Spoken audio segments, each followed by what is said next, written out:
100 நாள் வேலை திட்டத்தில் மத்திய அரசு தமது பங்களிப்பை குறைப்பதால் மாநில அரசுகளுக்கு நிதிச்சுமை அதிகரிக்கும் என்று தமிழ்நாடு நிதியமைச்சர் தங்கம் தென்னரசு தெரிவித்துள்ளார். தலைமைச் செயலகத்தில் செய்தியாளர்களிடம் பேசிய அவர் 2030ஆம் ஆண்டுக்குள் 1 டிரில்லியன் அமெரிக்க பொருளாதாரத்தை எட்டும் இலக்குடன் திமுக அரசு செயல்பட்டு வருவதாக கூறினார். 100% கொடுக்கக்கூடிய பங்களிப்பை இப்போது அவர்கள் 60%, மாநில அரசு 40% என்று வைக்கக்கூடிய பட்சத்தில் நம்முடைய நிதிச்சுமை கூடுகிறது.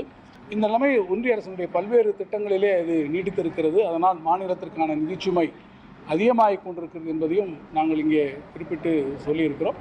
நம்முடைய நாடாளுமன்ற உறுப்பினர்கள் இன்றைக்கு இந்த மசோதாவிலே அது குறித்து நம்முடைய திராவிட முன்னேற்ற கழகத்தினுடைய சார்பில் தங்களுடைய கடுமையான எதிர்ப்பினையும் இன்றைக்கு அவர்கள் அங்கே பதிவு செய்ய இருக்கிறார். வேலூர் அருகே அரியூர் நாராயணி பீடத்தில் உள்ள ஸ்ரீபுரம் தங்க கோவிலில் குடியரசுத் தலைவர் திரௌபதி முர்மு சுவாமி தரிசனம் செய்தார்.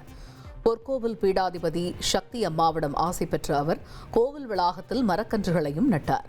முன்னதாக கோவில் நிர்வாகம் சார்பில் குடியரசுத் தலைவருக்கு மலர் வழங்கி சிறப்பு வரவேற்பு அளிக்கப்பட்டது. நீதிபதி மீது காலணி வீச முயன்ற சம்பவம் போன்று இனி எதுவும் நடைபெறாமல் தடுக்க பரிந்துரைகளை வழங்குமாறு உச்சநீதிமன்றம் உத்தரவிட்டுள்ளது. முன்னாள் தலைமை நீதிபதி மீது நடந்த இந்த சம்பவம் தொடர்பாக அவமதிப்பு வழக்கை விசாரித்த உச்சநீதிமன்ற தலைமை நீதிபதி வருங்காலங்களில் இதுபோன்ற சம்பவம் நடைபெறாமல் தடுக்க மத்திய அரசும் உச்சநீதிமன்ற வழக்கறிஞர் சங்கமும் இணைந்து பரிந்துரை வழங்க அறிவுறுத்தினார். இனி செல்லும் இடமெல்லாம் செய்தி. தந்தி டிவியின் வாட்ஸ்அப் சேனலை ஃபாலோ பண்ணினா செல்ல இருக்கும் இடமெல்லாம் செய்தி. இதோ QR கோட் இப்பவே ஸ்கேன் பண்ணுங்க, ஃபாலோ பண்ணுங்க.